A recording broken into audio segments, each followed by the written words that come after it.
सबसे पहला सवाल है हमारा, व्हाट आर ट्रस्ट। ठीक है, ट्रस्ट क्या होता है? तो ट्रस्ट का मतलब सिंपल सा है, जैसे मान के चलिए मेरे पास कोई प्रॉपर्टी है, ठीक है, और मैंने वो प्रॉपर्टी नेहा मैडम को दे दिया। मुझे नेहा मैडम पे पूरा भरोसा है कि ये मेरे प्रॉपर्टी को का गलत इस्तेमाल नहीं करेंगी, ठीक है। तो मैंने इनको दे दिया कि ये प्रॉपर्टी ना मेरे बेटे के लिए, मेरे या किसी और के लिए, या मैंने बोला कि आप कोई इस पे ना कोई इंस्टीट्यूट बनाना और बच्चों को फ्री में पढ़ाना, ठीक है, इस पर्पज से। मतलब कोई ऐसा पर्पज होना चाहिए जो आपके फेवर में हो, ठीक है। तो मेरा प्रॉपर्टी है, मैंने आपको दिया है, ठीक है, तो मैं कौन हो गया? यहाँ पे सेटलर हो गया, या उसको ऑथर भी कहा जाता है। जब आप ट्रस्ट एक्ट पढ़ेंगे ना, तो उसमें जो प्रॉपर्टी अपना देता है किसी को ट्रस्ट के तौर पर, तो उसको ऑथर बोला जाता है, या उसको दूसरे लैंग्वेज में सेटलर भी कहा जाता है, ठीक है। तो मैं यहाँ पे ऑथर हो गया।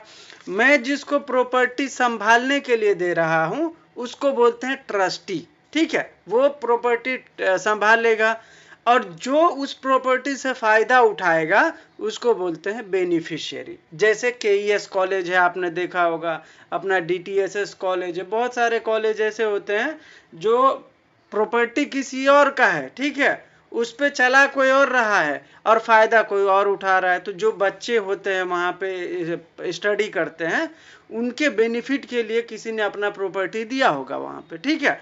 तो जो बच्चे पढ़ रहे हैं वो बेनिफिशियरी हो गया, क्योंकि उस प्रॉपर्टी का फायदा वो बच्चे उठा रहे हैं, ठीक है। जो उस प्रॉपर्टी को पूरा मैनेज करता होगा उसको ट्रस्टी कहा जाएगा, और जिसने उस प्रॉपर्टी को दान में दिया होगा, किसी ने भी दिया होगा, ठीक है, तो दिया तो होगा किसी ने, तो उसको हम बोलेंगे ऑथर या सेटलर, ठीक है। तो यही होता है ट्रस्ट। ट्रस्ट जो है एक लीगल मतलब सिस्टम है, जहाँ पे कोई अपने प्रॉपर्टी को किसी और को देता है और किसी खास पर्पज के लिए देता है, ठीक है। तो वो मैं पढ़ के बता देता हूँ। A trust in jurisprudence is the legal relation in which the one person trustee hold property for the benefit of another person, which is known as beneficiary, under an obligation of good faith and confidence। मैंने जो property आपको दिया था वो good faith में दिया था, ठीक है, और इस कॉन्फिडेंस के साथ दिया था कि आप मेरे प्रॉपर्टी का कभी गलत इस्तेमाल नहीं करोगे। जिस पर्पज के लिए आपको दे रहा हूं आप वही पर्पज के लिए उस प्रॉपर्टी का इस्तेमाल करोगे, ठीक है। तो यह है, तो आपके पास ओनरशिप नहीं है, लेकिन आप फिर भी उस प्रॉपर्टी को होल्ड करके रख रहे हो, उस पे बच्चों को पढ़ा रहे हो, जो भी मैंने जिस पर्पज के लिए दिया था आप वो चीजें कर रहे हो, ठीक है। तो ये कहलाता है ट्रस्ट। ट्रस्ट का मतलब इन नॉर्मल लैंग्वेज में, लेमैन में, भरोसा होना, ठीक है, या किसी जिम्मेदारी के साथ कोई प्रॉपर्टी किसी को देना, ये होता है ट्रस्ट, ठीक है। दूसरा सवाल है हमारा, what is meant by right in re aliena. ठीक है, राइट इन री एलियना का मतलब होता है कि किसी के दूसरे के प्रॉपर्टी पर, ठीक है, आपका राइट। एग्जाम्पल के तौर पर, एग्जाम्पल से ही समझाता हूँ। मैंने कोई प्रॉपर्टी आपको मॉर्गेज किया है, ठीक है, उसके बदले पैसे लिया है। अब जो प्रॉपर्टी आपके पास है उसका लीगल अधिकार आपके पास नहीं है, लीगल ओनरशिप नहीं है, लेकिन फिर भी आपके पास उस प्रॉपर्टी का राइट है। आप उस प्रॉपर्टी पे रह सकते हो, या जिस भी कंडीशन के साथ आपने लिया है आप उस प्रॉपर्टी को होल्ड करके रख सकते हो, उस पर खेती कर सकते हो, उसको भाड़े पे दे सकते हो, आपके पास राइट है, जबकि आप उसके मालिक नहीं हो। तो राइट इन री एलियना का मतलब यही होता है कि किसी दूसरे के प्रॉपर्टी पर आपका अधिकार रखना, ठीक है। इसका मतलब यह है कि आप ओनर नहीं हो गए, लेकिन आपका राइट है उसके ऊपर, ठीक है। मैं पढ़ता हूं फिर से। ए right in re aliena means a right over the property of another person. It does not give full ownership but allows the holder limited use, ठीक है, और इंजॉयमेंट और control over someone else property. अभी मैंने बताया, for example, where the mortgagee has a right over the mortgage property belonging to the mortgagor. Property mortgagor का होता है, लेकिन फिर भी इंजॉय कौन करता है? मॉर्गेजी। जबकि मॉर्गेजी के पास उस प्रॉपर्टी का ओनरशिप नहीं है, लेकिन फिर भी उसको एंजॉय करने का राइट है, कंट्रोल में रखने का राइट है। तो यही होता है राइट इन री अलिएना। नेक्स्ट है आपका explain the term jurisprudence. Jurisprudence क्या होता है? तो जूरिस्प्रूडेंस का मतलब है लॉ के बारे में स्टडी करना। जैसे हम लोगों ने क्रिमिनोलॉजी में पढ़ा क्राइम के बारे में स्टडी, फिर हमने पढ़ा विक्टिमोलॉजी मतलब विक्टिम के बारे में स्टडी, ठीक है। फिर हमने पढ़ा पीनोलॉजी, पीनोलॉजी का मतलब पनिशमेंट के बारे में स्टडी। तो वैसे ही जूरिस्प्रूडेंस है, जूरिस्प्रूडेंस का मतलब होता है लॉ के बारे में स्टडी। अब लॉ के बारे में क्या स्टडी करेंगे हम? तो लॉ क्या होता है, लॉ क्यों होता है, लॉ कैसे काम करता है, लॉ का पर्पज क्या होता है, ठीक है, लॉ का ओरिजिन क्या है, ये सारी। तो हम एकदम साइंटिफिक स्टडी जब करते हैं लॉ के बारे में, तो हम इसको बोल सकते हैं कि हम जूरिस्प्रूडेंस पढ़ रहे हैं, ठीक है। तो जूरिस्प्रूडेंस इज द साइंस और philosophy of law. It deals with the study of principle, concept, theory, ठीक है, nature and legal rights and duties about law, ठीक है।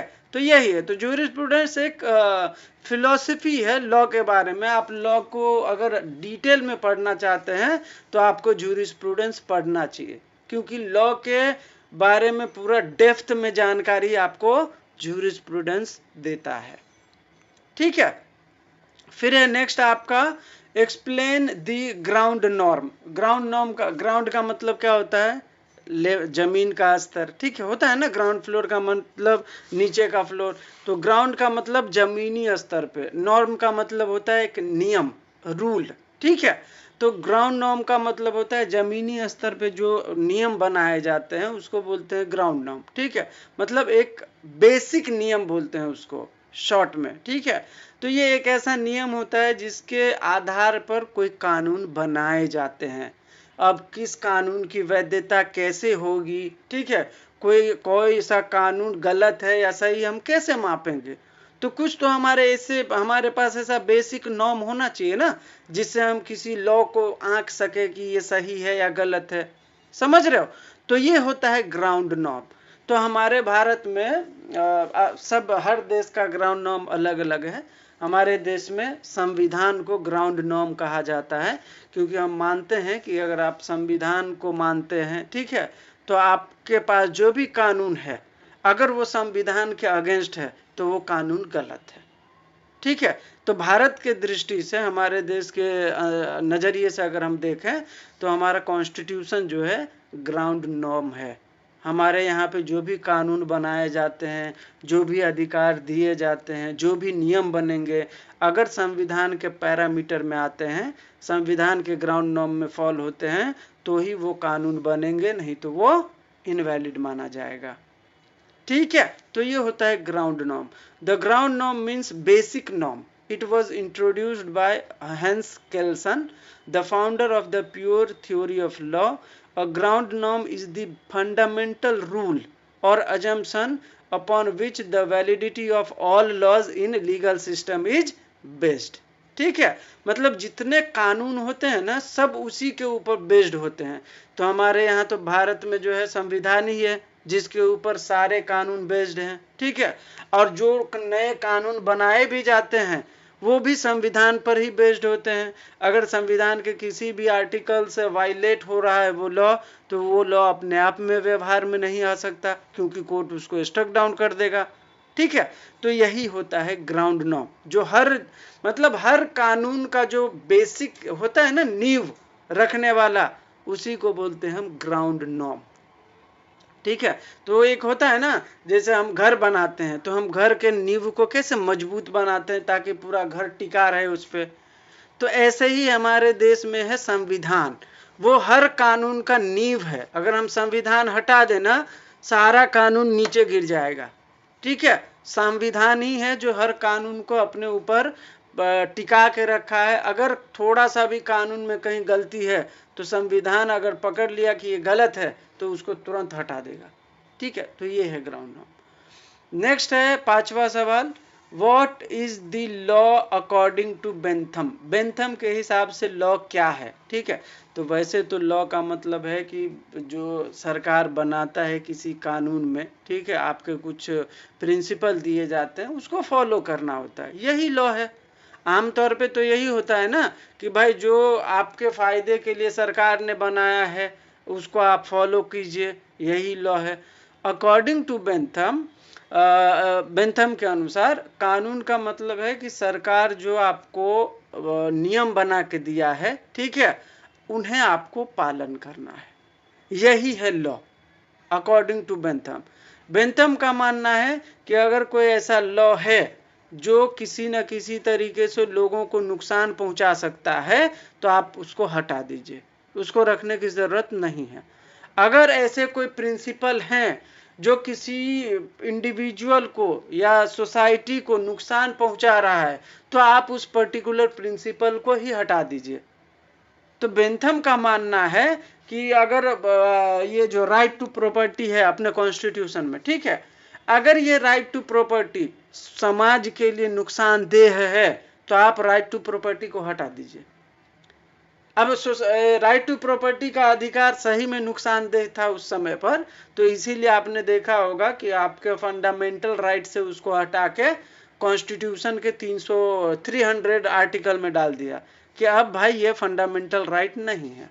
फंडामेंटल राइट होता था तो इसका मतलब ये होता था कि भाई मेरे पास जितना भी प्रॉपर्टी है, तुम कौन होते हो पूछने वाले, ठीक है, लेकिन अभी नहीं है। अभी तुम्हारी सैलरी के हिसाब से तुम्हारे पास प्रॉपर्टी होना चाहिए। अगर ज्यादा है तो इसका मतलब है या तो तुमने इनकम टैक्स घपला किया है या तो तुम्हारे पास कहीं से ब्लैक मनी आ रहा है, तभी तो तुम्हारे औकात के हिसाब से धन नहीं है, डबल है, समझ रहे हो।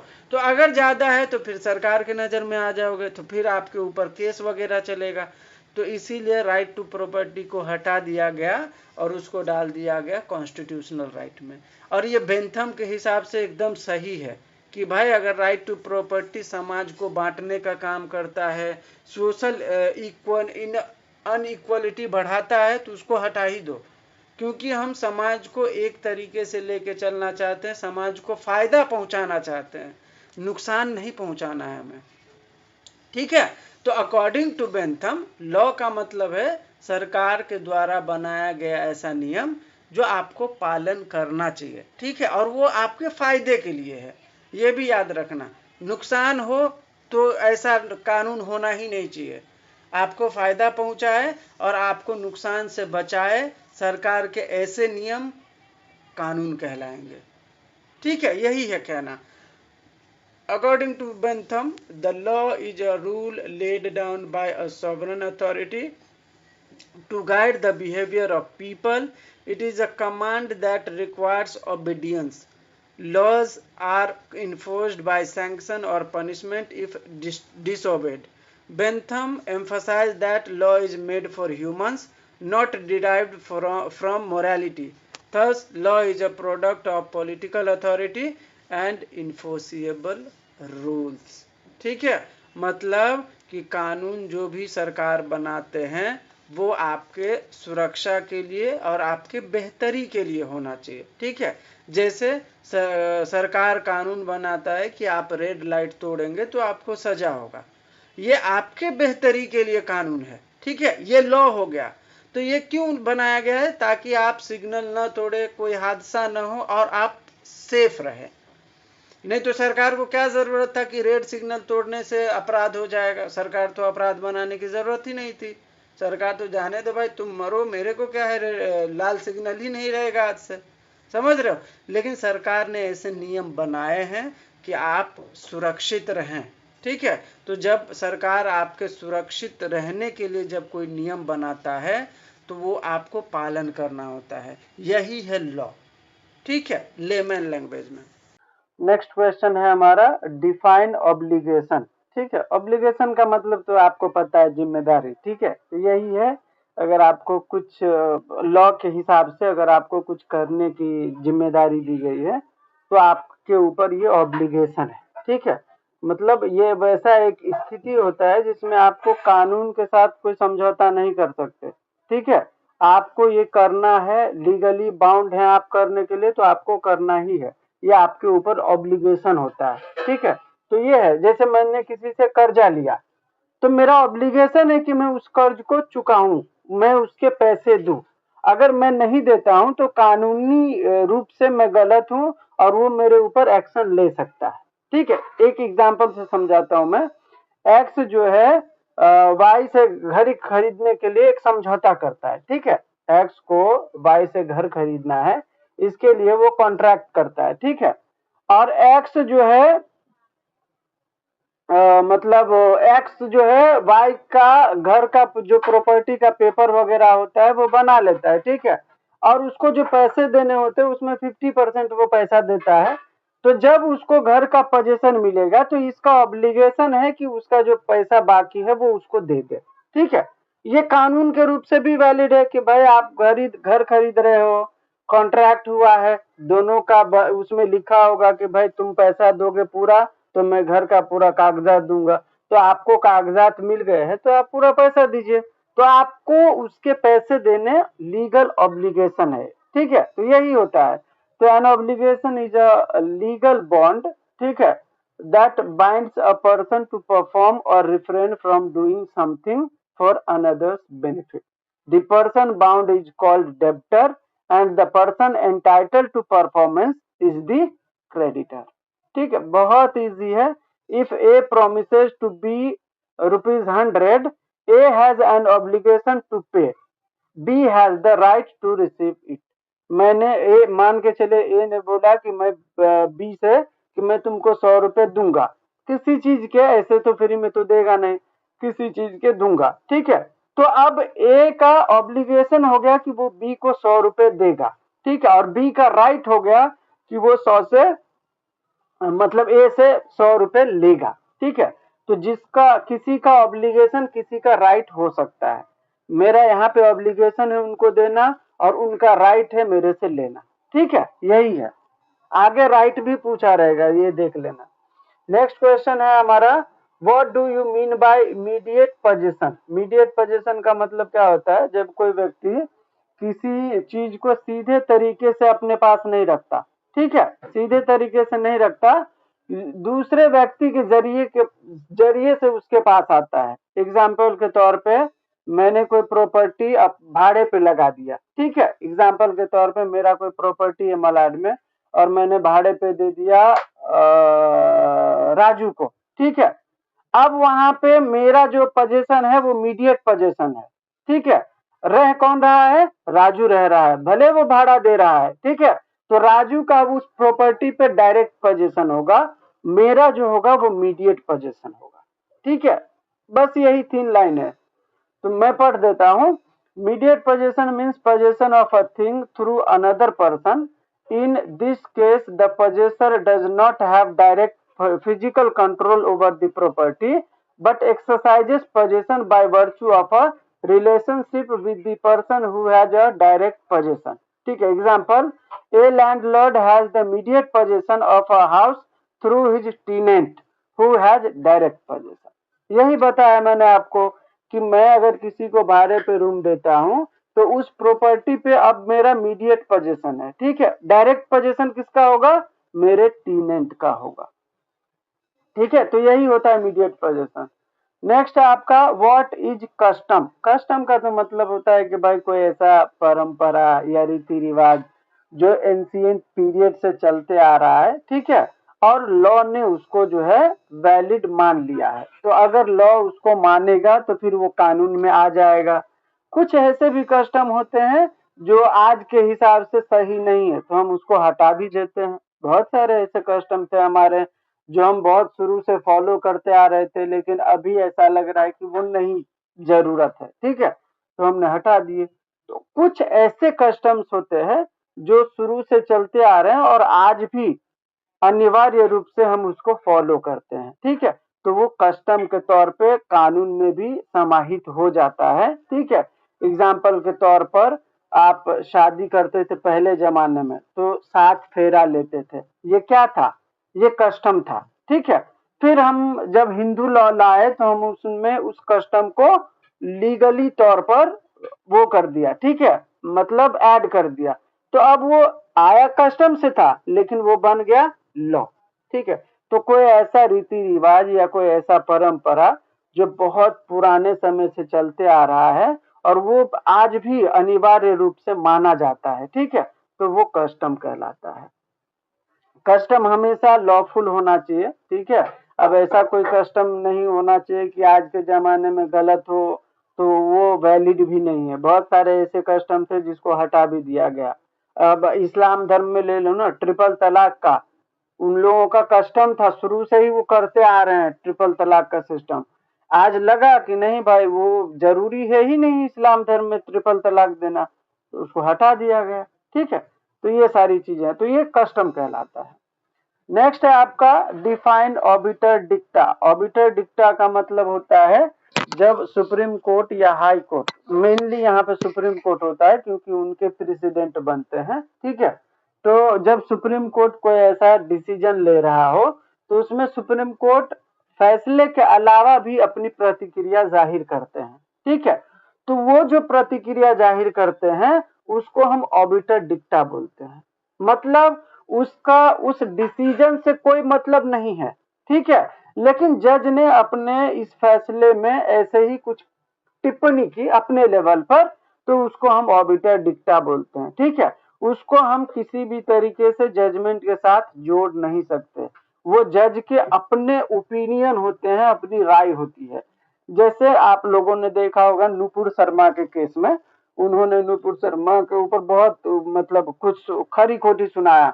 आप जैसे लोगों के कारण देश में आग लगा हुआ है, आप लोग ऐसे बात करते हैं इसीलिए। तो ये जो जज का प्रतिक्रिया था उनका पर्सनल था, उसका उस लॉ में कोई रोल नहीं है और न उनके इस मतलब वक्तव्य का या उनके इस स्टेटमेंट का उस जजमेंट में कहीं जिक्र होगा, ठीक है। तो यही होता है ऑबिटर डिक्टा। मतलब ऑबिटर डिक्टा का मतलब है कोर्ट या जज के द्वारा प्रकट किया गया कोई विचार, ठीक है, जो उस फैसले के लिए जरूरी बिल्कुल नहीं है और ना ही उसको उस फैसले में मेंशन किया जाएगा। ये सिर्फ जज का अपना ओपिनियन होता है, नॉट बाइंडिंग, ठीक है, ऐसा। तो ये होता है ऑबिटर डिक्टा। पढ़ देता हूं मैं। The term obiter dicta is a Latin word which means things said by the way, ठीक है। ऑबिटर मतलब बाय द वे, डिक्टा मतलब things said. Obiter dicta refers to a statement, remark or observation made by a judge in a judgment that are not essential to the decision of the case, ठीक है। तो मतलब जज जब कोई फैसला लेता है तो अपनी बात, कई बार अपनी बात वो रखते हैं, ठीक है, फैसले के इतर होके। ऐसा नहीं है कि फैसले में ही लिखवा देते हैं, ऐसा नहीं होता, ठीक है। फैसले रेफरेंस भी और अपने ओपिनियन भी, जैसे नुपुर शर्मा के मामले में जब उन्होंने अपना ओपिनियन, अपने पर्सनल, उनको जब लगा कि भाई ऐसा बोलना है तो उन्होंने बोला, तो उसका फैसले से कोई सीधा संबंध नहीं था, ठीक है।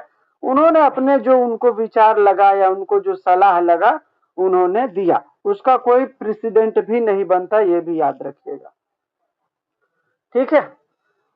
नेक्स्ट है आपका 10वां सवाल, define ratio decidendi. Ratio decidendi binding है, ठीक है, ये याद रखना। ऑबिटर डिक्टा बाइंडिंग नहीं होता क्योंकि वो जज के अपने पर्सनल ओपिनियन होते हैं, ठीक है।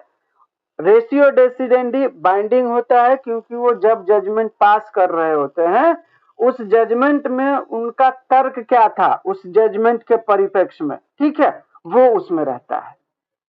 मतलब जो वो फैसला कर रहे हैं, जैसे मान के चलिए सुप्रीम कोर्ट ने कहा कि किसी के घर से चोरी करना, मतलब बिना पूछे कोई सामान उठाना चोरी होगा, और उसके लिए जज ने आरोपी को चोर साबित किया और जज ने उसको चोर के तरह पनिशमेंट भी सुना दिया। अब यहाँ पे जज ने जिस बात पे उसको चोर ठहरा है वो क्या था कि किसी के घर से मतलब इंटेंशनली कुछ चुराना, वो चोरी कहलाएगा। तो अब यहाँ पे उनका जो ये तर्क था, उनका जो ये फैसला, मतलब ये क्या बोलते हैं, डिसीजन था, वो उस जजमेंट पर बेस्ड था, ठीक है। तो यहाँ पे ये बाइंडिंग हो जाएगा। अब दूसरे कोर्ट के लिए ये देखना जरूरी हो जाएगा कि अगर कोई चोरी का मामला है और वहां पे किसी व्यक्ति ने इंटेंशनली किसी का सामान उसके बिना परमिशन के उठाया है तो उसको वो चोर ही मानेंगे। क्यों? क्योंकि सुप्रीम कोर्ट ने ये रेसी डेसिडेंडी दिया है।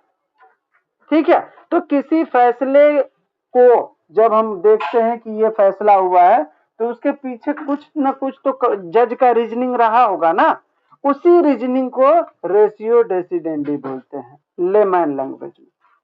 ठीक है, तो मैं पढ़ देता हूं। The term ratio decidendi is a legal Latin expression meaning the reason for the decision. ठीक है, मतलब डिसीजन लेने के पीछे जज का जो रीजन रहा है उसको हम रेशियो डेसिडेंडी बोल सकते हैं। ये हो गया हमारा 10 सवाल। नेक्स्ट क्वेश्चन है हमारा डिफाइन लोकस स्टेंडाई। ठीक है, लोकस स्टेंडाई का मतलब एक एग्जांपल के तौर पे समझाता हूं मैं। आपने देखा होगा भारत के सुप्रीम कोर्ट, हाई कोर्ट सब में 5 करोड़ से ज्यादा केसेस पेंडिंग है। ठीक है, हालिया एनसीईआरटी के बुक में भी उनके करप्शन के बारे में छपा था तो उनको बैन कर दिया था, ब्लैंकेट बैन, कि अब ये बुक पब्लिश ही नहीं होगा। ठीक है, ऑनलाइन, ऑफलाइन, इलेक्ट्रॉनिक मीडिया हर जगह से हटवा दिया। कारण ये है केस बढ़ने का कि हर मैटर जो है आप लेके कोर्ट चले जाते हैं। ठीक है, और उस कोर्ट में जैसे मान के चलिए पुलिस ने एफआईआर नहीं लिखा तो आपके पास पावर होता है कि आप ये सुपरिटेंडेंट ऑफ पुलिस के पास जाओ, एसपी के पास जाओ। ठीक है, कि भाई मेरा एफआईआर लिखवा दो, नहीं लिख रहा है। पुलिस के एफआईआर नहीं लिखने के कारण बहुत सारे रीजन है, मैं बताता हूँ आपको। क्या होता है, कई बार पुलिस को लगता है कि आपके स्टेटमेंट से ये अपराध कॉग्निजेबल नहीं है। ठीक है, तो आपको पता होगा कि भाई 173 में जब हम बीएनएसएस की बात करते हैं, पहले 154 था सीआरपीसी में, तो जब हम 173 बात करते हैं बीएनएसएस में तो उसमें कहा गया है कि कोई भी ऐसा अपराध जो संज्ञेय हो, ठीक है, ऐसा जो हीनियस हो नेचर में, वो कॉग्निजेबल होगा। ठीक है, और कॉग्निजेबल होगा तो फिर उसमें पुलिस एफआईआर दर्ज करेगा। लेकिन जब आप जाते हो पुलिस के पास एफआईआर दर्ज कराने तो पुलिस को कई बार ऐसा लगता है कि आपके जो स्टेटमेंट है वो कहीं ना कहीं हीनियस ऑफेंस को नहीं दर्शाता। ठीक है, तो इसीलिए वो कॉग्निजेबल है नहीं, और कॉग्निजेबल नहीं है तो आपका एफआईआर कैसे लिख देगा वो। एक बात। दूसरी बात, हर एक एफआईआर के पीछे उनकी जिम्मेदारी जो है दुगुनी हो जाती है। ठीक है, एक एफआईआर आ गया उनके एरिया में, उनके डायरी में मेंशन हो गया, फिर दूसरा एफआईआर, तीसरा एफआईआर, अगर महीने में 4-5 या 400-500 एफआईआर हो गए तो उनको ऊपर के मैजिस्ट्रेट के पास हर महीने उनके एफआईआर का पूरा डिटेल भेजना पड़ता है। ठीक है, कि इस महीने इनके यहाँ पे इतने एफआईआर हुए, तो फिर मैजिस्ट्रेट इनके ऊपर चढ़ेगा। तो तुम लोग कर क्या रहे हो? जब एफआईआर इतनी हो रही है इसका मतलब है अपराध बढ़ रहा है, तो अपराध बढ़ रहा है तो इसका मतलब है कि पुलिस अपना काम सही से कर नहीं रहा है। ठीक है, तो पुलिस इस हिसाब से भी एफआईआर कम दिखाना चाहता है कि ये लगे मैजिस्ट्रेट को बाद में कि इनके यहाँ पे अपराध घटा है। ठीक है, नहीं तो वो हर मैटर में एफआईआर लिखने लगे ना तो हर महीने 1000-2000 एफआईआर हो जाएगा, फिर जो मैजिस्ट्रेट है उसके ऊपर चढ़ेगा। तो तुम कर क्या रहे हो जो तुम्हारे यहाँ पे इतना अपराध बढ़ रहा है और एफआईआर हो रहे हैं। ठीक है, तो ये भी कारण है कि एफआईआर नहीं लिखते हैं। तो जब आप एफआईआर पुलिस आपका नहीं लिखता है तो आप जाते हैं एसपी के पास, एसपी के पास जाते हैं आप 154(3) में, अभी 173 के 3 में हो गया है। जब एसपी भी आपकी बात नहीं सुनता ना तो आप जाते हो सीधा कोर्ट। ठीक है, उसको बोलते हैं जुडिशियल मजिस्ट्रेट फर्स्ट क्लास। यहाँ पे आप जाते हो 156(3) में, तो उस समय पे 156(3) था, अभी हो गया है आपका 176(3). ठीक है, उसमें आप सीधा कोर्ट में जाके कंप्लेन फाइल कर सकते हो, फिर कोर्ट आपके बात को ध्यान में रख के पुलिस को बोलेगा कि इसका एफआईआर लिखो और इन्वेस्टिगेशन शुरू करो। ठीक है, तो अब यहाँ पे जो आपका मजिस्ट्रेट बात सुनेगा वो किस आधार पे सुनेगा? आप बोलोगे कि सर मेरे घर में चोरी हो गया और ये बंदे ने चोरी किया था इसीलिए मैं एफआईआर कराने आया हूँ, कोर्ट आपका एफआईआर लेगा क्या? यार चोरी हुआ, अब तुम्हारे पास कोई सबूत नहीं है, तुम ऐसे ही रैंडम बोल रहे हो चोरी हो गया, कोई विटनेस हो, घर का दरवाजा टूटा हो, कुछ दिखाओगे ना। अगर तुम कुछ दिखाते, एविडेंस होता तो पुलिस भी तुम्हारा एफआईआर लिख देता। पुलिस ने क्यों नहीं लिखा, एसपी ने क्यों नहीं लिखा? इसका मतलब है कि उनको लगा कि इसमें एफआईआर नहीं होगा। ठीक है, तो लोकस स्टेंडाई का मतलब होता है आप किस ग्राउंड पे आए हो एफआईआर लेके, किस ग्राउंड पे आए हो कोर्ट में। हर इंसान ऐसे ही कोर्ट में आ जाए और बोले कि मेरा केस ले लो, मेरा केस ले लो, तो फिर कोर्ट के पास अभी जो 5 करोड़ केस है ना, वो 25 करोड़ हो जाएगा। ठीक है, तो केस में वजन तो होना चाहिए ना। प्लेस ऑफ स्टैंडिंग, खड़े होने का, जब आप कोर्ट में जाओगे तो आपका जो मैटर है वो खड़े होने लायक तो हो कोर्ट में। ऐसे ही जाओगे कोई भी मामला लेके, सर उसने मुझे चमाट मार दिया इसीलिए मैं कोर्ट में आया हूँ, ये क्या बात है ये? ऐसे चलेगा क्या? ऐसा है। ठीक है, तो मुकदमा आपको करने का अधिकार है, लेकिन कोर्ट को डिसाइड करने का भी अधिकार है कि आपका मुकदमा कोर्ट के लायक है या नहीं है। ठीक है, इसी को बोलते हैं लोकस स्टेंडाई, मतलब लीगल राइट और capacity of a person to initiate और appear in legal proceeding before a court. ठीक है, आपने देखा होगा बहुत सारे केसेस ऐसे होते हैं जो प्राइमा फेसी कोर्ट को लगता है कि नहीं यार इसमें तो कुछ जान ही नहीं है, वजन ही नहीं है, तुरंत डिसमिस कर देते हैं। क्यों कर देते हैं? क्योंकि वो स्टैंड नहीं कर पाता है। ठीक है, तो लोकस स्टैंडाई एक लैटिन मैक्सिम है जिसका मतलब होता है प्लेस ऑफ स्टैंडिंग, मतलब जहां पे आप मैटर लेके जा रहे हो कोर्ट में, वहां पे वो मैटर स्टैंड होना चाहिए, कोर्ट को लगना चाहिए कि हाँ यार ये मैटर तो कोर्ट में आना ही चाहिए था। ठीक है, लेकिन कोई ऐसा भी कुछ भी लेके चले जाओगे जो कोर्ट को लगेगा ये यार ये मैटर तो कोर्ट में आना ही नहीं चाहिए था, कैसे लेके आ गए, समझ रहे हो? तो ऐसा, तो ये सारी चीजें हैं। तो लोकस स्टेंडाई का मतलब होता है कि कोर्ट ऑफ लॉ में आपका जो मैटर है वो स्टैंड करना चाहिए। ठीक है, कोर्ट को ऐसा नहीं लगना चाहिए कि यार ये कुछ भी लेके आ गया है कोर्ट में, नहीं। समझ रहे हो? यहां तक क्लियर है? नेक्स्ट है आपका what is meant bye justice. Justice का मतलब क्या है? जस्टिस का मतलब फेयरनेस, रीजनेबल। ठीक है, यही होगा ना। जस्टिस का मतलब क्या होता है? हिंदी में बोलते हैं हम उसको न्याय। ठीक है, लेकिन कानून में तो यही है ना कि भाई आपको अगर आपने कोर्ट में गए हो तो आपके साथ फेयर ट्रीटमेंट हो, रीजनेबल आपके जो मामले हैं उसको रीजनेबली देखा जाए। ठीक है, आपके जो राइट हैं कोर्ट उसको सुने, यही है ना, इसी को बोलते हैं जस्टिस देना। जस्टिस का मतलब ये थोड़ी है कि मतलब कुछ भी हो जाए, किसी का भी फेयर हो, किसी का भी नुकसान हो, इससे मतलब नहीं है, नहीं। हम क्यों बोलते हैं एक मैक्सिम मुझे याद आ रहा है, कौन सा था यार, हियर दी बोथ साइड वाला है, audi alteram partem. Audi alteram partem maxim है, ये बोलता है कि किसी भी मामले में दोनों पक्ष का सुना जाना चाहिए। ठीक है, तब हम जस्टिस देख पाएंगे। तो यही है, दोनों पक्ष का सुनो। तो दोनों पक्ष का सुनेंगे तो आपको पहले फेयर होना पड़ेगा, जब आप डिसीजन लेंगे तो वो रिजनेबल होना चाहिए। ठीक है, तो जब आप किसी लॉ को रिजनेबल तरीके से, फेयर तरीके से अप्लाई करते हो तो आप ये मान सकते हैं कि आप जस्टिस दे रहे हैं। यही है जूरिस्प्रूडेंस में जस्टिस का मतलब। ठीक है, justice under jurisprudence means fairness and reasonableness in the application of law. It involves giving every individual what is rightful due to them. Justice aims to protect right, punish wrong. ठीक है, and resolve dispute impartially.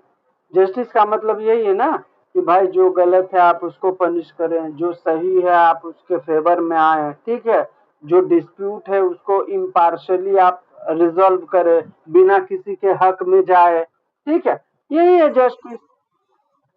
Define the doctrine of stare decisis. Stare decisis का मतलब होता है कि अगर supreme court या high court ने किसी पर्टिकुलर सब्जेक्ट मैटर पर पहले से ही उन्होंने फैसले दे रखे हैं, ठीक है, तो लोअर कोर्ट को या उसी कोर्ट को भी दूसरा मतलब तर्क नहीं निकालना है, जो पहले से डिसाइड है आपको उसी पे जाना है। एग्जाम्पल के तौर पे अभी मैंने बताया कि सुप्रीम कोर्ट ने कहा था कि अगर किसी के घर में बिना अनुमति से आप कोई सामान उठाते हैं तो वो चोरी कहलाएगा। ठीक है, अब इसी ये जो हो गया वो स्टे डिसीज भी हो गया। क्यों? क्योंकि सुप्रीम कोर्ट ने ये बोल दिया कि किसी के घर से अनइंटेंशनली कुछ चुराना, कुछ उठाना चोरी होगा। तो अब लोअर कोर्ट के पास जब ऐसा ही केस आएगा कि सुजीत के घर से किसी ने मतलब बिना पूछे कुछ उठा लिया, तो उस व्यक्ति के ऊपर वो जज डावरी नहीं लगाएगा, रॉबरी नहीं लगाएगा, डकैती नहीं लगाएगा, क्या लगाएगा? थेफ्ट का सेक्शन लगाएगा। क्यों लगाएगा? क्योंकि सुप्रीम कोर्ट ने पहले से ही ऐसे डिसीजन दे रखे हैं ऐसे मामले में। अगर वैसा ही मामला आता है तो उस जज को उसी फैसले को चुनना पड़ेगा जो पहले से डिसाइडेड है, अपने मन का उनको नहीं करना है। ठीक है, मतलब to stand by things decided, मतलब जो पहले से डिसाइड है आपको उसी के ऊपर चलना है। आप अपने मन से वहां पे कोई भी प्रिंसिपल अप्लाई नहीं कर सकते हैं। यही होता है डॉक्ट्रिन ऑफ स्टे डिसीज। ठीक है, जैसे एक और एग्जांपल देता हूं। मान के चलिए पब्लिकली अभी हेट स्पीच का बहुत चल रहा है। ठीक है, तो अभी सुप्रीम कोर्ट ने कहा था कि अगर कोई ऐसे धर्म के विरुद्ध या कुछ ऐसी बातें करता है तो वो हेट स्पीच होगा, और उन्होंने कुछ ऐसे पैरामीटर बना दिए कि ये सारे हेट स्पीच में आएंगे। अब लोअर कोर्ट के पास कोई मामला आया तो उनको ऐसा नहीं है कि नहीं यार ये तो फ्रीडम ऑफ स्पीच में आएगा, ये हेट स्पीच कैसे होगा, नहीं। अगर सुप्रीम कोर्ट ने सेम मैटर में कहा है कि ये हेट स्पीच में आएगा और उन्होंने कुछ ऐसे गाइडलाइन भी जारी किए हैं और उसके तहत ये जो मामला है लोअर कोर्ट में आया एकदम फिट बैठता है, तो वहां पर फ्रीडम ऑफ स्पीच लागू ही नहीं होगा, वहां पे हेट स्पीच का प्रिंसिपल लागू होगा, क्योंकि सुप्रीम कोर्ट ने सेम मैटर में हेट स्पीच माना था।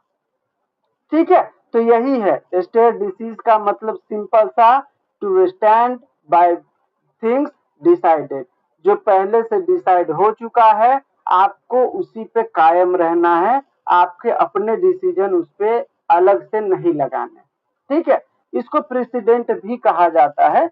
आपको पता होगा सुप्रीम कोर्ट और हाई कोर्ट में जो डिसीजन देते हैं वो प्रेसिडेंट होता है, मतलब फ्यूचर में भी कोई केस आएगा ना तो उसके ऊपर ही सारे कोर्ट मान्यता रखेंगे, अपना कोई नया डिसीजन उसमें नहीं लगा सकते। ठीक है, ऐसा। नेक्स्ट है आपका state rule of ejusdem generis. Ejusdem generis एक इंटरप्रिटेशन का कॉन्सेप्ट आता है, जैसे आपने सुना होगा, सुना क्या पढ़ा भी होगा, इंटरप्रिटेशन ऑफ स्टैट्यूट। ठीक है, जब कोई कानून बनते हैं तो कानून में ऐसा तो नहीं है कि जज मिलके बनाते हैं कानून, कानून बनाता है संसद। कई बार ऐसे वर्ड्स होते हैं कानून में हमारे जो जुडिशरी को पल्ले नहीं पड़ता। ठीक है, लेकिन जुडिशरी का तो काम है कि भाई कहीं पे अगर हम कानून में अटकते हैं तो उसको इंटरप्रेट करें, क्योंकि आपको पता है डेमोक्रेसी के 3 पिलर, पहले लेजिस्लेचर, दूसरा एग्जीक्यूटिव, तीसरा जुडिशरी। लेजिस्लेचर लॉ बनाएगा, एग्जीक्यूटिव लॉ को इन्फोर्स करेगा और जुडिशरी लॉ को इंटरप्रेट करेगा। तो इंटरप्रेट करने के लिए उनके पास दिमाग भी होना चाहिए, और अगर दिमाग रहेगा तो वो कानून का अपने हिसाब से तर्क भी निकाल सकते हैं। अब एजेस्डिम जेनरिस बोलता है कि अगर कोई कानून है, ठीक है, एग्जाम्पल के तौर पे बताता हूँ कि एक कानून बनाया गया, उसमें लिखा गया कि भाई कुत्ते, बिल्लियां और अन्य जानवर इस एक्ट के तहत पाबंद हैं। ठीक है, या इस एक्ट के तहत मतलब प्रोटेक्टेड हैं। ठीक है, क्या है? कुत्ते, बिल्लियां और अदर जानवर, other animal are protected under this act, ऐसा लिखा हुआ है। ठीक है, अब किसी ने मान के चलिए वहां पे किसी पक्षी को मार दिया और उसको उस एक्ट के तहत कोर्ट में ले आया कि भाई वो जो कानून है उसमें तो कुत्ते, बिल्ली और अन्य जानवर भी लिखा है, तो ये तो मतलब पक्षी को मार दिया है, तो वो भी तो एक तरीके का जानवर ही है, इसको भी इसीलिए ले आया हूँ कोर्ट। तो यहाँ पे कोर्ट बोलेगा कि जब आप देख रहे हैं कि कुत्ते, बिल्लियां और अन्य जानवर लिखा है तो उसमें पक्षी कहाँ से आएगा? नहीं आ सकता ना। पक्षी का अलग जेनर होता है। तो जेनर का मतलब यहाँ पे इसीलिए एजेस देम जेनरिस, मतलब एक जेनर का रहेगा तभी कोर्ट उसमें फॉल होने देगा, नहीं तो नहीं होने देगा। एक और एग्जांपल बताता हूँ। कोई कानून है जिसमें लिखा है कि car, truck, motorcycle and other vehicle are restricted in this area. ठीक है, किसी कानून में ऐसा लिखा है कि car, truck, motorcycle and other vehicle are restricted in this area. अब वहां पे कोई जाके प्लेन लगा देता है, ठीक है, तो क्या वो अपराधी होगा? नहीं होगा। क्यों? क्योंकि वहां पे रेस्ट्रिक्टेड क्या लिखा है? Car, truck, motorcycle and other vehicle. मतलब कार नीचे चलता है, ट्रक भी नीचे चलता है, मोटरसाइकिल भी नीचे चलता है, अदर व्हीकल भी नीचे ही चलेगा। अगर कार, ट्रक, मोटरसाइकिल हमें बता रहा है तो अदर व्हीकल भी जमीन का ही होगा, उड़ने वाला तो होगा नहीं वहां पे, तो वहां पे एरोप्लेन नहीं आएगा। यही होता है एजस डेम जेनरिस, मतलब same kind, same genre, same nature का अगर कोई चीज लिखा हुआ है लॉ में तो हम उसको उसी एंगल से देखेंगे, कोई और चीज उसमें ऐड नहीं कर सकते। समझ में आया ये प्रिंसिपल? क्वेश्चन है हमारा, डिफाइन पैक्टा संट सर्वांडा। पैक्टा संट सर्वांडा एक लीगल प्रिंसिपल है, ठीक है, हालांकि ये इंटरनेशनल लॉ में लागू होता है, तो क्योंकि हम ज्यूरिस्प्रूडेंस पढ़ रहे हैं तो यहाँ पे सारे लॉ एप्लीकेबल हो जाते हैं एक साथ, क्योंकि हम लॉ की स्टडी कर रहे हैं, ठीक है। तो पैक्टा संट सर्वांडा का मानना है कि अगर आप किसी भी देश के साथ कोई एग्रीमेंट करते हो तो आपको उस एग्रीमेंट को मानना पड़ेगा, ठीक है। ऐसा नहीं है एग्रीमेंट करके बाद में आप बोलोगे कि नहीं मुझे ये नहीं मानना है, ये गलत है, वो गलत है, नहीं, आप ऐसा नहीं कर सकते हैं। जब आपने एक बार किसी एग्रीमेंट में एंटर किए तो you will have to follow that agreement, ठीक है। Agreement must be kept. Pacta sunt servanda एक लीगल टर्म है, लैटिन टर्म है, जिसका मतलब होता है एग्रीमेंट मस्ट बी केप्ट, ठीक है। मतलब आप जब एक बार किसी एग्रीमेंट में लीगली एंटर कर लेते हो तो आपको उस एग्रीमेंट को मानने के लिए आप बाइंड हो, ठीक है। सारे जो भी पार्टी उसमें है सभी के लिए ये लागू होता है पैक्टा संट सर्वांडा, कि आप जब तक उस एग्रीमेंट को फॉलो कर सकते हो आप करो। हाँ, कोई ऐसे एक्सेप्शन है कि अगर आपको कुछ ऐसे लगते हैं, जैसे एग्जांपल के तौर पे मैं बताऊं कि इंडिया और पाकिस्तान का एक हुआ था ना, ट्रीटी हुआ था अपना, किधर वो जो अभी पानी बंद कर देते ना हम लोग, हाल ही में अटैक हुआ था, तो कौन सा मुझे अभी याद, हाँ हाँ हाँ, इंडस ट्रीटी बोलते हैं उसको। वो जब हमने किया था ये एग्रीमेंट तब हमें ऐसा लगा था कि भाई हम लोगों के लिए सही है, ठीक है। लेकिन हर पैक्टा संट सर्वांडा के नियम में एक एक्सेप्शन है कि अगर आपको ऐसा लगे कि अब इस कानून को आपके नजर में कि अब ये फॉलो नहीं किया जा सकता और आपके पास बहुत सारे सेटिस्फैक्टरी रीजन हैं, तब आप उसको, आपके ऊपर पैक्टा संट सर्वांडा लागू नहीं होगा, ठीक है। अन्यथा आपके ऊपर पैक्टा संट सर्वांडा लागू होगा और आपको उस एग्रीमेंट को फॉलो करना होगा।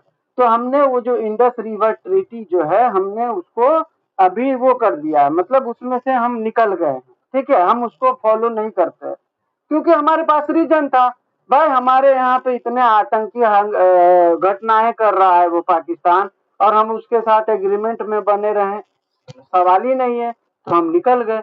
तो पैक्टा संट सर्वांडा के एक्सेप्शन में यही है कि अगर आपको ऐसा लगता है कि ये जो एग्रीमेंट है, अब जिस जमाने में हम बनाए थे उस जमाने में सारी चीजें सही थी, अब हमें ऐसा लगता है कि हम उसको मतलब फॉलो नहीं कर सकते और हमारे अपने कुछ ऐसे कारण है जो हम बता सकते हैं, रीजनेबल है, ठीक है। तब आपके ऊपर पैक्टा संघ सर्वांडा लागू नहीं होगा।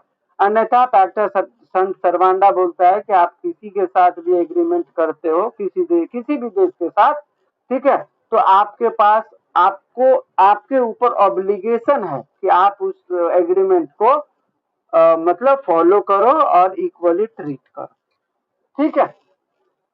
नेक्स्ट है आपका डिफाइन सॉलिडरी ऑब्लिगेशन। सॉलिडरी ऑब्लिगेशन का मतलब होता है solidary obligation under jurisprudence refers to a type of obligation where two or more debtors are each liable for the whole debt and a creditor can demand the full performance from any one of them. Example के तौर पर समझाता हूँ। मैं हूँ और भट्टी sir हैं और कैरोलिन मैडम है। हम तीनों गए बैंक और बैंक में बोला कि भाई हम तीनों को 50,000 रुपए चाहिए, ठीक है, हम तीनों को कंपनी खोलना है। हम तीनों ने अपने नाम पर मतलब तीनों एक साथ ही कलेक्टिवली 50,000 रुपए बैंक से लोन लिया, ठीक है। अब मैं नहीं दूं या कोई एक और नहीं दे, किसी एक से बैंक 50,000 कलेक्ट कर सकता है। हाँ, बाद में हम दोनों अलग से बांट ले या हम तीनों उस 50,000 को डिवाइड कर ले, वो अलग चीज है, लेकिन बैंक किसी एक से 50,000 रुपए कलेक्ट कर सकता है। इसको बोलते हैं सॉलिडरी ऑब्लिगेशन, ठीक है। मतलब किसी एक से ज्वाइंटली, जब हम पैसे लिए थे तो हमने ज्वाइंटली लिया था 50,000, लेकिन जब देने की बात आएगी तो कोई एक पार्टी भी दे सकता है, कोई प्रॉब्लम नहीं, ठीक है। बाद में इंडिविजुअली हम लोग उस 50,000 को डिवाइड कर सकते हैं। यही जब हम एक साथ किसी एक बंदे से सारा पैसा लेते हैं उसको बोला जाता है सॉलिडरी ऑब्लिगेशन, ठीक है। Two or more debtors are each liable for the whole डेब्ट and a creditor can demand whole debt the full performance from one of them। मतलब जिसने भी पैसा दिया है वो किसी एक से भी सारा पैसा ले सकता है, ठीक है। इसी को बोला जाता है सॉलिडरी ऑब्लिगेशन, ठीक है। नेक्स्ट है आपका डिफाइन लीगल राइट। मैंने बताया था ना, ऊपर हमने ऑब्लिगेशन देखा था, यहाँ पे आपका राइट पूछा है।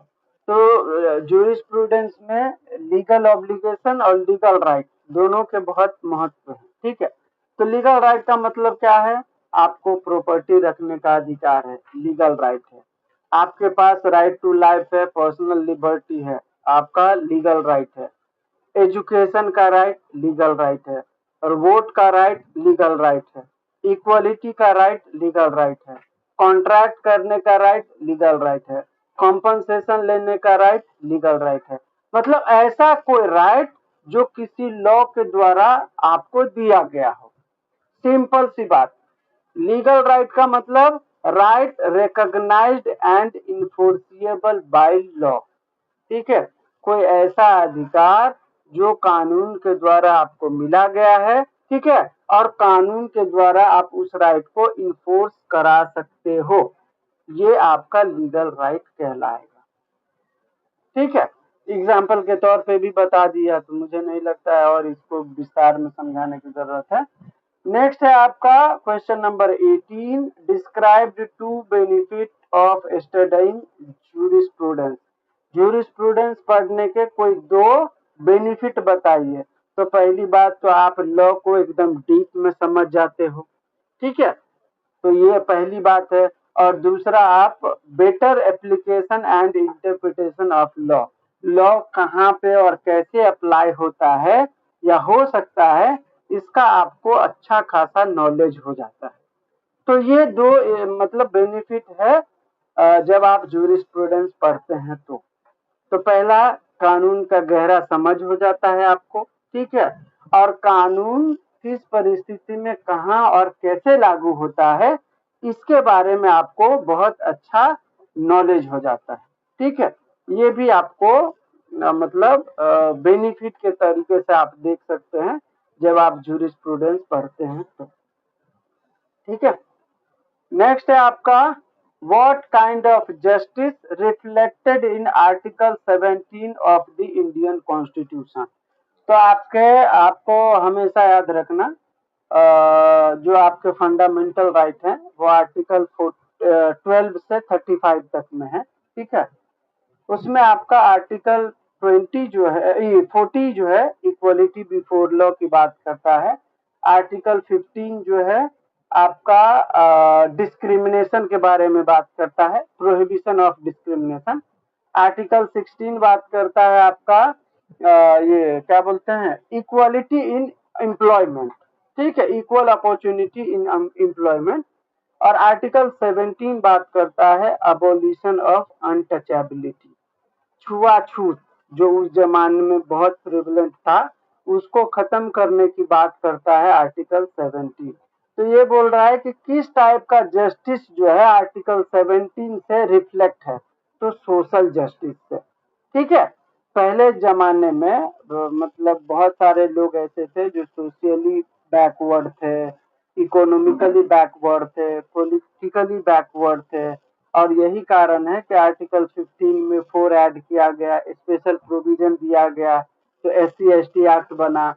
इसी का कारण है कि आर्टिकल 16 में 4 ऐड हुआ और महिलाओं को 33% रिजर्वेशन मिलने लगा, ठीक है। तो ये सारे अमेंडमेंट है, और ये सारे अमेंडमेंट जो है इसको बोलते हैं इंटेलिजेबल डिफरेंशिया, ठीक है। मतलब ये है डिस्क्रिमिनेशन ही, लेकिन ये अफर्मेटिव एक्शन के लिए है, महिलाओं के अपलिफ्टमेंट के लिए है, सोशली इकोनॉमिकली बैकवर्ड के लिए है, ठीक है, उनके अपलिफ्टमेंट के लिए है, तो इसको आप डिस्क्रिमिनेशन नहीं मान सकते हैं। ऐसे ही जब हम सोशल जस्टिस की बात करते हैं तो सोशल जस्टिस में आपका आर्टिकल 17 भी आता है जो बात करता है छुआछूत से निजात पाने का। Untouchability is abolished and it's practice in any form is forbidden, ठीक है। अगर कोई अनटचेबिलिटी को अभी भी मानता है तो वो लॉ के अकॉर्डिंग पनिशेबल है, ठीक है। तो सोशल जस्टिस को रिफ्लेक्ट करता है आपका आर्टिकल 17, ये याद रखिएगा। और आर्टिकल 17 में अनटचेबिलिटी को अबॉलिश करने की बात कही गई है, ठीक है। सोशल जस्टिस का मतलब क्या होता है, समाज में सबको बराबरी का अधिकार देना। तो जब तक आप छुआछूत हटाओगे नहीं तब तक बराबरी का अधिकार मिलेगा ही नहीं, ठीक है। तो सोशल जस्टिस के लिए ये बहुत जरूरी है कि आप सब कुछ हटाओ जिससे समाज बटा हुआ है। तो छुआछूत से भी समाज बटा हुआ था, तो हमने छुआछूत को 17 में हटा दिया, ठीक है। नेक्स्ट है आपका 20 नंबर का क्वेश्चन है, right any one difference between norm and normative system. तो नॉर्म का मतलब क्या होता है, नॉर्म का मतलब होता है एक सिंगल रूल, ठीक है। एग्जाम्पल के तौर पे जब हम बाइक चलाते हैं तो रेड सिग्नल आता है तो हमें रुकना चाहिए, ये क्या है, ये एक सिंगल रूल है, ठीक है। नॉर्मेटिव सिस्टम का मतलब क्या होता है, वैसे बहुत सारे सिंगल रूल का एक समग्र क्या बोलते हैं, कलेक्टिव बुक समझ लो, ठीक है। तो वो सारे एक रूल था क्या कि लाल बत्ती पे गाड़ी रोकना चाहिए, ये रूल है। तो ये एक ही रूल है, एक रूल है, तो ये नॉर्म हो गया, ठीक है। और जब हम मोटर व्हीकल के सारे नियम की बात करने लगे तो उसका एक होगा ना कोई पूरा सेट, तो उस पूरे सेट को नॉर्मेटिव सिस्टम बोला जाता है। ये नॉर्मेटिव सिस्टम आपका मोटर व्हीकल एक्ट हो जाएगा। क्यों, क्योंकि मोटर व्हीकल से जुड़ा हुआ जितने रूल हैं, ठीक है, वो सारे एक साथ आपको मोटर व्हीकल एक्ट में मिलेंगे, समझ रहे हो। तो सारे रूल का एक सिस्टम नॉर्मेटिव सिस्टम, और जब हम सारे रूल में से कोई एक पर्टिकुलर रूल की बात करते हैं तो वो रूल नॉर्म कहलाता है। तो norm and normative system. Next है state the two essential element of possession. दो ही याद रखना क्योंकि ये ChatGPT से लिया है तो ये भर भर के दे दिया है। आपसे सिर्फ दो पूछ रहा है, आपको सिर्फ दो लिखना है। क्या पूछ रहा है, पोजेशन के लिए कोई दो एसेंशियल एलिमेंट बताइए, ठीक है। तो पोजेशन के लिए पहला तो क्या होगा, फिजिकल कंट्रोल, मैं जिस रूम में हूँ, ठीक है, उस पे मेरा पोजेशन है, तो उसमें पहला तो ये है ना कि मेरे अंडर है, ये फिजिकल कंट्रोल है मेरा उसके ऊपर। मैं रहता हूँ, खाता हूँ, पीता हूँ, सोता हूँ, डोर बंद करके जाता हूँ, डोर आता हूँ तो खोलता हूँ, मेहमान आते हैं रखता हूँ, फिजिकल कंट्रोल हो गया, ठीक है। और दूसरा कंटिन्यूटी, ठीक है। मैं यहाँ पे ऐसा नहीं है कि आज आया हूँ और फिर बंद करके 20 साल बाद आऊंगा, फिर बंद करके 40 साल बाद आऊंगा, नहीं, कंटिन्यू होना चाहिए। पोजेशन का मतलब ही है कि आपका उस पर कंटिन्यू राइट होना चाहिए, ठीक है। और तीसरा अगर आपको याद रखना हो तो याद रखना एक्सक्लूसिविटी, ठीक है, मतलब आपका उस प्रॉपर्टी पे एक्सक्लूसिव राइट होना, ठीक है। वो घर किसी को देना है, दे सकते हैं, क्योंकि उसके ऊपर मेरा एक्सक्लूसिव राइट है, ठीक है। तो ये तीन आपको हमेशा याद रखना है जब आपको एसेंशियल ऑफ पोजीशन पूछे। तो पहला तो फिजिकल कंट्रोल होना चाहिए, और दूसरा कंटिन्यूएशन पोजीशन होना चाहिए, ठीक है।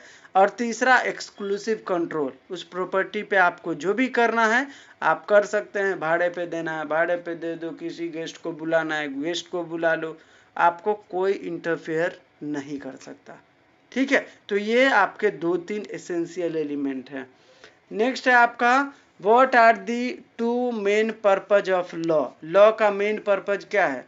तो लॉ का मेन पर्पज है कि भाई लॉ एंड ऑर्डर मेंटेन रहे, ठीक है, मतलब पीस मेंटेन रहे, ठीक है। ये हमेशा याद रखना, पीस या ऑर्डर मेंटेन रहे, ठीक है, और जस्टिस डिलीवर हो। ये दो मेन एसेंशियल है जो लॉ का पर्पज माना जाता है, ठीक है, कि भाई कानून व्यवस्था बनाए रखें, ठीक है, और न्याय प्रदान करना, यही कानून का जो है काम है, लॉ का काम है। तो फर्स्ट मेंटेन ऑर्डर, और दूसरा टू डिलीवर जस्टिस, ठीक है। नेक्स्ट है आपका व्हाट इज मोरालिटी। मोरालिटी का मतलब होता है, हिंदी में इसको बोलते हैं नैतिकता। मतलब नैतिकता का मतलब सही और गलत का अगर आपको ज्ञान है तो आपके पास मोरालिटी है, ठीक है। तो सही और गलत का ज्ञान होना, और उसके हिसाब से जब आप व्यवहार करते हो तो उसको हम मोरल बिहेवियर भी बोल सकते हैं या मोरालिटी भी बोल सकते हैं, ठीक है। ये कोई कानून नहीं है, ये कानून बिल्कुल नहीं है, ये समाज में और व्यक्ति के अंदर, ठीक है, डेवलप होने वाले थॉट हैं, ठीक है, जिसको हम इंग्लिश में मोरालिटी बोलते हैं और हिंदी में उसको नैतिकता बोलते हैं, एथिक्स बोलते हैं, एथिक्स, ठीक है, कि भाई तुम ये नहीं करना चाहिए, किसी का पैसा नहीं खाना चाहिए, किसी का हराम का नहीं खाना चाहिए, किसी का पैसा लिए हो तो दे देना चाहिए, बड़ों का सम्मान करना चाहिए, ठीक है, छोटों को प्यार देना चाहिए। ये क्या है? कहीं कानून में नहीं लिखा है कि बड़ों का आदर करो, या कानून में कहीं नहीं लिखा है कि किसी से पैसा लेना है तो देना ही है, कहीं नहीं लिखा, ठीक है। लेकिन हम क्या मानते हैं कि किसी का हराम का पैसा नहीं खाना चाहिए, ये मोरालिटी है, ठीक है।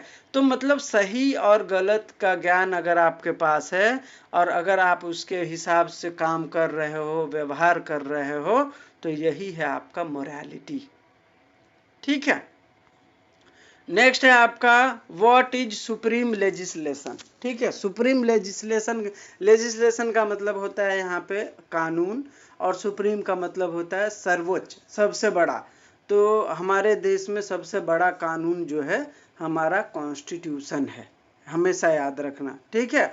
ऐसा मतलब कानून जो सब के लिए बराबर हो और सब पे बाइंडिंग हो, ठीक है। तो हमारे देश में संविधान ही ऐसा कानून है जो सबके लिए लागू है, ठीक है, और सबके हित की बात करता है। तो सुप्रीम लेजिस्लेशन का मतलब होता है कोई ऐसा कानून या ऐसा नियम जो किसी देश के मतलब सर्वोच्च संस्था के द्वारा बनाया गया हो, ठीक है, और सब कानून से ऊपर हो। तो संसद हमारे देश में सबसे ऊपर है, और उन्होंने ही कहीं ना कहीं संविधान बनाया, ठीक है। उस समय पे जो असेंबली बनी वो कहीं ना कहीं संविधानिक लोग ही तो थे वहाँ पे, ठीक है। तो उन्होंने संविधान बनाया, और संविधान सभी कानूनों से ऊपर माना जाता है हमारे भारत में, ठीक है। तो in India the constitution are considered supreme legislation, ठीक है। तो भारत में जो सबसे ऊपर का कानून है या सबसे बड़ा कानून है वो हमारा संविधान है, ठीक है। नेक्स्ट है 25वां सवाल, व्हाट इज फेमिनिस्ट ज्यूरिस्प्रूडेंस। ठीक है, तो फेमिनिस्ट का मतलब तो आपको पता ही होगा, जो महिलाओं के बारे में ज़्यादा समझदार हो, ठीक है, या महिलाओं के हित में उनको ज़्यादा रुचि हो, उनको मर्द के राइट से कोई ज़्यादा खास लगाव नहीं है, उनको जहाँ भी देखना है महिला का राइट देखना है, जहाँ भी देखना है महिला की सुरक्षा देखना है, जहाँ भी देखना है महिला के लिए अपॉर्चुनिटी देखना है। ठीक है, उनको मर्द से कोई खास लेना देना नहीं होता। अब यही बात अगर हम जूरिस्प्रूडेंस के संदर्भ में लें तो महिला के लिए कानून के बारे में सोचना, महिलाओं के लिए अधिकार के बारे में सोचना, महिलाओं के सुरक्षा कैसे होगी, कौन से लॉ बनाने चाहिए, इसके बारे में सोचना, तो ये कहीं ना कहीं फेमिनिस्ट जूरिस्प्रूडेंस का एग्जाम्पल है। ठीक है, फेमिनिस्ट जूरिस्प्रूडेंस का मतलब है कानून को महिला के नज़र से देखना, ठीक है, और महिला के नज़र से ही समझना।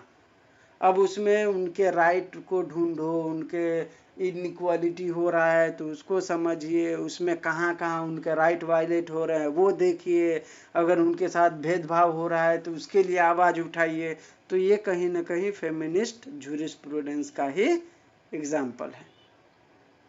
ठीक है, तो feminist jurisprudence in jurisprudence can be defined as the study and critique of law from a feminist perspective. ठीक है, फेमिनिस्ट मतलब महिला के कॉन्टेक्स्ट में देखना किसी भी लॉ को।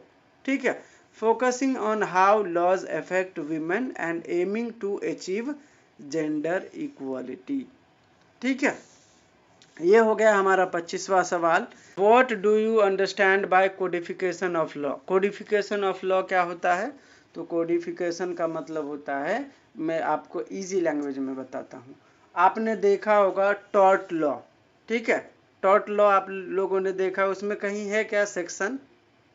टॉर्ट लॉ में कहीं सेक्शन नहीं है, टॉर्ट लॉ में कहीं ऐसा आर्टिकल नहीं है या कोई प्रोविजन नहीं है, सिर्फ उसमें कॉन्सेप्ट है और डेफिनेशन है। ठीक है, कोई ऐसा लॉ जिसको एकदम सादगी के साथ, ठीक है, सेक्शन हो तो सेक्शन, प्रोविजन हो तो प्रोविजन, आर्टिकल हो तो आर्टिकल, एकदम मतलब क्या बोलते हैं, व्यवस्थित तरीके से, ठीक है, किसी कानून को क्रमबद्ध तरीके से जब हम लिखते हैं, ठीक है, तो उस प्रक्रिया को कोडिफिकेशन ऑफ लॉ कहा जाता है।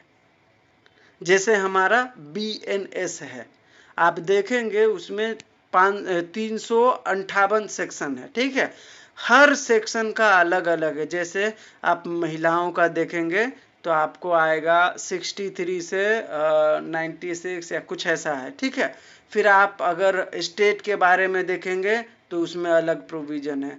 फिर आप अगर रिलीजन के हिसाब से अपराध देखेंगे तो वो पर्टिकुलर चैप्टर में कितना मस्त एकदम विधिवत तरीके से मतलब लिखा हुआ उसमें। तो जब विधिवत तरीके से, क्रमबद्ध तरीके से, ठीक है, किसी कानून को व्यवस्थित तरीके से जब लिखा जाता है, ठीक है, उस प्रक्रिया को कोडिफिकेशन ऑफ लॉ कहा जाता है। ठीक है, तो जितने सारे हमारे लॉज हैं जिसमें सेक्शंस हैं वो समझ लेना कोडिफाइड लॉ है।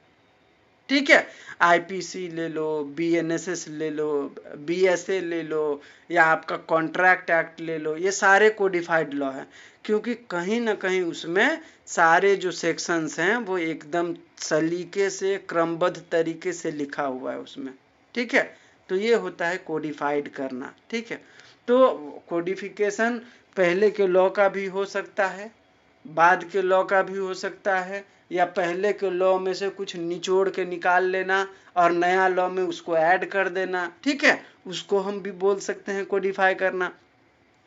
तो मतलब लॉ कोई भी हो, अगर आप उसको सिस्टमेटिक तरीके से, ठीक है, एकदम वो क्या बोलते हैं, आर्टिकल वाइज या सेक्शन वाइज आप अगर उसको बनाते हो उस कानून को, तो उसको हम कोडिफिकेशन ऑफ लॉ बोल सकते हैं। The process of collecting, arranging, writing, ठीक है, all the laws on a particular subject into a systematic code, ठीक है, ये कोडिफिकेशन ऑफ लॉ कहलाता है। ठीक है, इसमें आपको कहीं कंफ्यूजन नहीं होगा कि अरे ये सेक्शन कहाँ पे ढूंढूं या ये आर्टिकल कहाँ पे ढूंढूं, नहीं।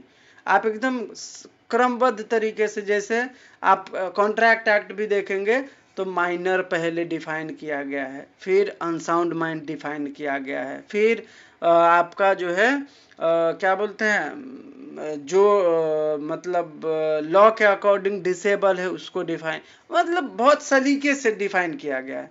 तो जब ऐसा आपको लगे कि ये जो चीज़ें हैं इसमें जो किसी एक्ट में चीज़ें जो सेक्शन वाइज आपको डिफाइन करके मिल रहा है, ठीक है, एकदम इजी टू अंडरस्टैंड मोड में है, क्रमबद्ध तरीके से, तो आप समझ जाना कि वो लॉ कोडिफाइड है, ठीक है, ऐसा। नेक्स्ट है आपका एग्जाम्पल के तौर पे मैंने बता दिया कि BNSS है, BSA है, BNS है, ये सारे लॉ कोडिफाइड है, क्योंकि कहीं ना कहीं उसमें एकदम सिस्टमेटिक तरीके से sections wise, provision wise, clause wise आपको सब कुछ डिफाइन करके मिलता है। नेक्स्ट है आपका एक्सप्लेन द टर्म वोकजिस्ट, ठीक है। In jurisprudence volksgeist meaning spirit of the people is a concept from the historical school of law pioneered by Friedrich Karl von Savigny that asserts law is not arbitrarily made but organically grows from a nation's shared culture, customs, traditions and collective consciousness, ठीक है। ये बोल रहा है जो वोकजिस्ट है, ये एक ऐसा जूरिस्प्रूडेंस के अंदर एक प्रिंसिपल है। इसका मानना है कि कानून जो है सिर्फ बना देने से नहीं होता है, ठीक है। कानून समाज के मानसिकता को और उनके ज़रूरतों को देखते हुए बनाना चाहिए, ठीक है। मतलब कानून जैसे हमारे देश में जो चीज़ें, जिस चीज़ की ज़रूरत है, ठीक है, अगर आप उस चीज़ को ध्यान में रखते हुए, समाज का क्या उस चीज़ के प्रति सोच है उसको नज़र में रखते हुए, उनके क्या ट्रेडिशंस हैं, कल्चर है, उसको ध्यान में रखते हुए अगर आप कोई लॉ बनाते हो तो वो वोकजिस्ट कहलाता है। मतलब समाज के भावना के आधार पर जब आप कोई कानून बनाते हैं तो वो वोकजिस्ट कहलाता है। ये एक जर्मन वर्ड है जिसका मतलब होता है जनता की आवाज़ या समाज की भावना, ठीक है। इसको हिंदी में ऐसा बोल सकते हैं, ठीक है। तो इसका मानना है कि सरकार सिर्फ कानून बनाने के लिए नहीं बना है, ठीक है। कानून ऐसा होना चाहिए जो समाज के सोच के अकॉर्डिंग हो, समाज के रिचुअल्स के अकॉर्डिंग हो, समाज के कल्चर के अकॉर्डिंग हो और समाज की मानसिकता के अकॉर्डिंग हो, ठीक है। तो कानून अगर हम ये सारी चीज़ों को ध्यान में रख के बनाते हैं तब वो कानून जो है सही और प्रभावी होगा, ठीक है। तो ये यही है, ये जो पूरा कॉन्सेप्ट है वो वोकजिस्ट कहलाता है, ठीक है। देखो नीचे लिखा है इंस्टीड ऑफ अ रूलर और legislator inventing laws they are discovered within the common consensus, ठीक है, ऑफ द पीपल। अगर आप लोगों को देखेंगे, समाज को देखेंगे, उनके सोच को देखेंगे, रीति रिवाज को देखेंगे, कल्चर को देखेंगे, उनके मानसिकता को देखेंगे तो कानून अपने आप उसके हिसाब से आप बना पाओगे। कानून ये नहीं है कि लेजिस्लेचर को जो सही लगा बना दिया, ठीक है, वो नहीं है कानून।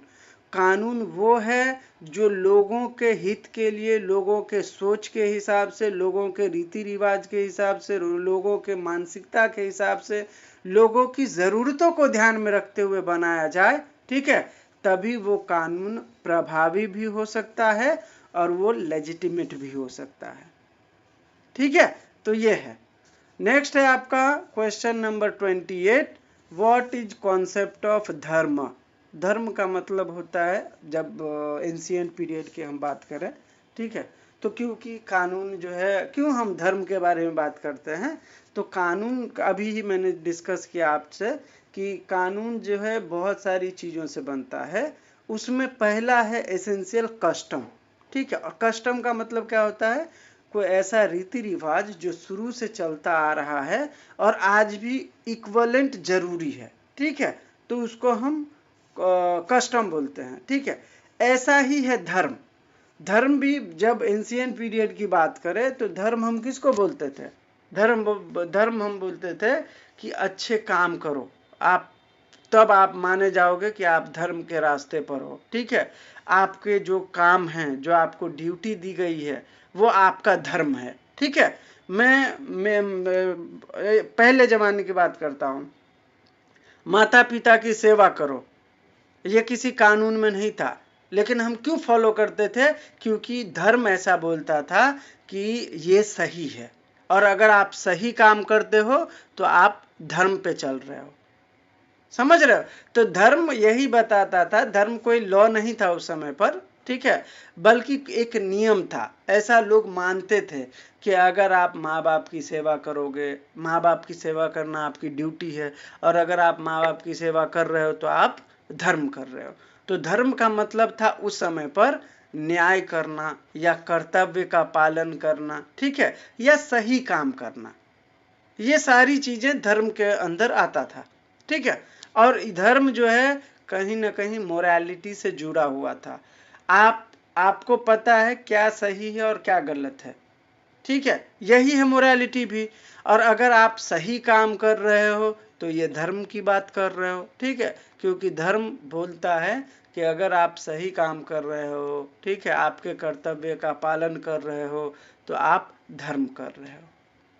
ठीक है, तो ये in jurisprudence dharma is the principle of righteousness, ठीक है, and duty that forms the foundation of law.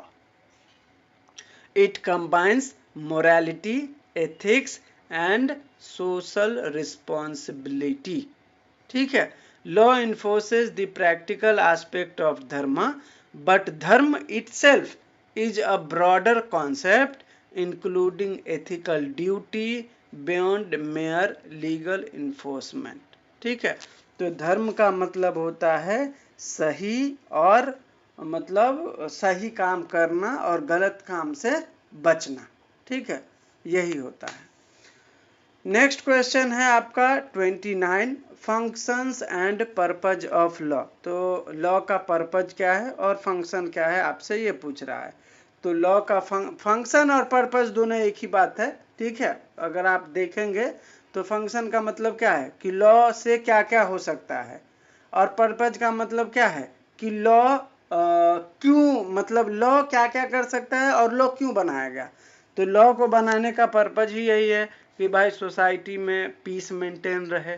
ठीक है, लॉ एंड ऑर्डर मेंटेन रहे। ठीक है, और लॉ यही काम भी करता है, पीस और ऑर्डर को मेंटेन करने का काम करता है। तो ये पर्पज भी हो गया और फंक्शन भी हो गया। ठीक है, दूसरों के राइट प्रोटेक्ट करता है लॉ। ठीक है, लॉ जो है हर इंडिविजुअल के राइट को प्रोटेक्ट करता है।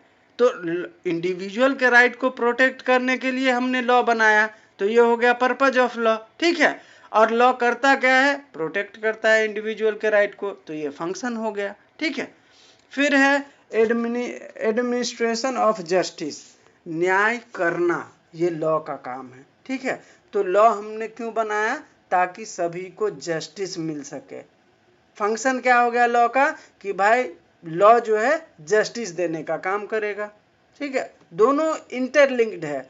अगर आपको पर्पज याद हो गया तो आप फंक्शन भी लिख सकते हैं, अगर आपको फंक्शन याद है तो पर्पज भी लिख सकते हैं, कुछ प्रॉब्लम नहीं। ठीक है, social instrument of social control, हमारे समाज में, ठीक है, सोसाइटी को कंट्रोल करने के लिए, ह्यूमन बिहेवियर को कंट्रोल करने के लिए, जो हमारे सोशल नॉर्म्स है उसको इन्फोर्स करने के लिए कहीं ना कहीं लॉ बहुत बड़ा एसेंशियल एलिमेंट माना जाता है। ठीक है, आपको पता होगा ना, जैसे मैंने 16(4) की बात की, आपको 17(4) की बात, 15(4) की बात की, SC/ST की बात की, या आपने प्रिवेंटिव डिटेंशन का नाम सुना होगा। ये क्या है, ये कहीं ना कहीं प्रिवेंटिव डिटेंशन का जो कॉन्सेप्ट है, ऐसे एंटी सोशल लोग जो समाज में अराजकता फैलाने की कोशिश करेंगे, तो प्रिवेंटिव डिटेंशन के तहत उसको पहले से अरेस्ट कर लिया जाएगा।